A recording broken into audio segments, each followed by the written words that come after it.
सर्वांनी ओळखलंच असेल, आज आपण बनवणार आहोत चना मसाला किंवा छोले. तर त्यासाठी रात्रभर भिजवलेले चणे मी कुकरमध्ये घातले. त्याच्यामध्ये तेवढंच पाणी घातलं, थोडंसं जास्त घातलं तरी चालतं.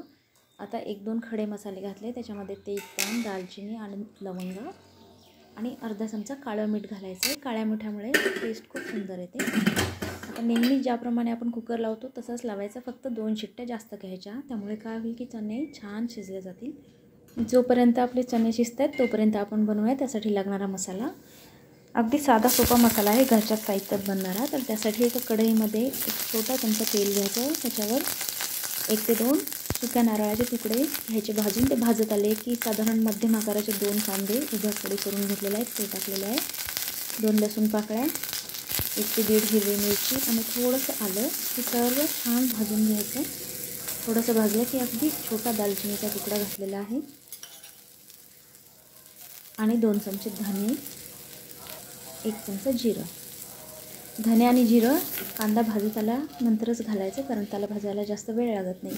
3 ते 4 कढीपत्त्याची पानं आणि 1 मोठा टोमॅटो टाकल्यानंतर बस अर्धा मिनिटच भाजून घ्यायचं आणि थोडंसं कोमट झालं की ह्याचं मिक्सरला लावून छान पेस्ट करून घ्यायची. ज्या कढईमध्ये मसाले भाजून घेतले त्याच कढईमध्ये मी 1 मोठा चमचा तेल घातले. त्याच्यामध्ये अर्धा चमचा जिरं, अर्धा चमचा मोहरी घातली, 5 ते 6 लसूण पाकळ्या आणि जिरं परत वाटून त्याच्यामध्ये घातले. खलबत्त्यात वाटून घ्यायचं म्हणजे टेस्ट छान येते. 5-6 कढीपत्त्याची पानं, अर्धा चमचा हळद आणि 1 चमचा लाल मिरची पावडर, अर्धा चमचा धन्याची पावडरसुद्धा घातली आहे. आता मिरची पावडर आणि मसाले थोडेसे भाजत आले की मग असे केलेलं वाटण घालायचं. वाटण घालताना गॅसची फ्लेम जी आहे ती मध्यमच ठेवायची, म्हणजे मसाले व्यवस्थित भाजले जातात. मध्यम गॅसवर भाजल्यामुळे भाजीची चवसुद्धा छान येते. तर साधारण 2 ते 3 मिनिट भाजल्यानंतर मला तेल सुटायला लागेल. तर अशा वेळी काय करायचं, थोडंसं कोमट पाणी घालायचं, साधारण अर्धी वाटी, आणि परत हे मसाले 1 मिनिट शिजू द्यायचे. मसाला भाजत असतानाच मी त्याच्यामध्ये अर्धा चमचा मीठही घातलं होतं. कुकर उघडून बघितला तर चणे व्यवस्थित शिजल्या गेले. तर आपला मसाला छान भाजला गेलेला आहे. त्याच्यामध्ये टाकूया आपण साधारण अर्धी वाटी हे चणे. तुम्ही असे टाकण्याऐवजी थोडेसे कोमट झाले की मिक्सरला लावून ह्याची पेस्ट करून घेऊन ह्याच्यामध्ये घातली तरी छान ग्रेव्ही तयार होते. पण हे छान शिजलेले असल्यामुळे मी चमच्यानेच प्रेस करत आहे अशी, म्हणजे हे ह्या मसाल्यामध्ये एकजीव होतील आणि मस्त घट्टसर अशी ग्रेव्ही तयार होईल.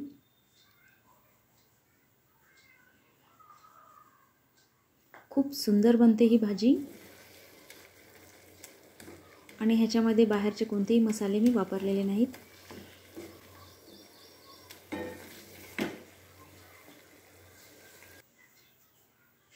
आता याच्यामध्ये टाकूया आपण अगदी थोडंसं पाणी, अर्ध्या वाटीलाही कमी. शक्यतो कोमट पाण्याचा वापर करायचा, म्हणजे भाजीची टेस्ट जी आहे ती छान येईल.